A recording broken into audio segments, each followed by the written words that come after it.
Hey YouTube, it's Linamar, and you guys wanted to see a nail care routine video, so here it is, and I hope you guys enjoy it. First step, removing old polish. Now I'm using 100% acetone here, I'll explain why later, and also these lint-free wipes. Now these are great because they're not going to leave any fibres or any fluff like a cotton pad or a cotton ball would, and yeah, I just prefer them for my at-home manicure. I will leave all links to products down below, so be sure to check that out as well. And the reason why I use acetone is because it's super quick. It doesn't stay on my nails long enough to cause it actual damage, so it's not like soaking gels or acrylics off, and I've been using it for years and it's absolutely fine, and yeah, I much prefer using 100% acetone. So once all my polish has been removed, I'm going to move on to step 2, which is filing my nails. Now, I don't really need to file them here too much, but one quick tip is always to go in one direction, don't go back and forth. That will avoid any breakage or splitting from the nails. And I'm also using a glass or a crystal nail file because it has a much lower grit.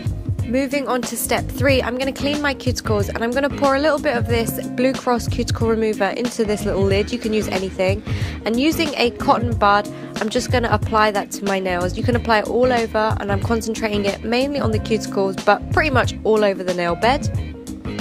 Once I've applied that to both hands, I'm going to go ahead and use this metal cuticle pusher.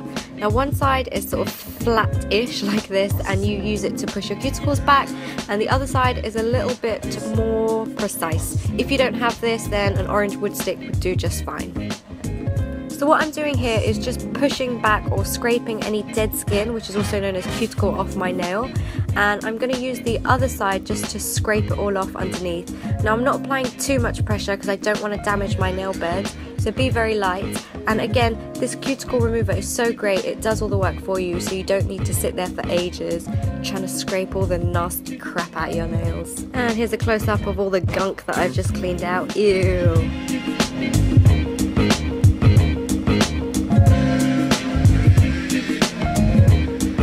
The next step is very important. We're going to go ahead and wash our hands. I'm just using lukewarm water and soap along with a nail brush to make sure any dead skin is completely removed from the nail beds. And we're going to go ahead and pat dry our nails. The reason why I'm pat drying it is so that the nail doesn't snag on the towel, and yeah, just to minimize breakage.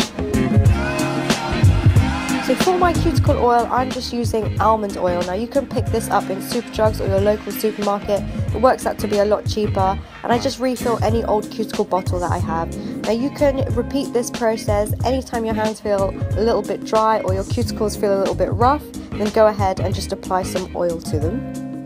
And that's it. If you're going to go ahead and paint the nails, then I suggest that you remove any excess oils by dipping a brush into some acetone and just go ahead and paint that on.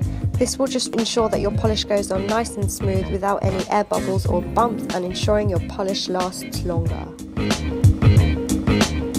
Don't forget to use a base coat to prevent any staining, and it's ready to paint. I used Revlon's Devil's Lure. It's a really nice autumn fall colour, and that's it. Hope you guys enjoyed it. Be sure to give this video a like, to subscribe, and to stay tuned for more. Peace!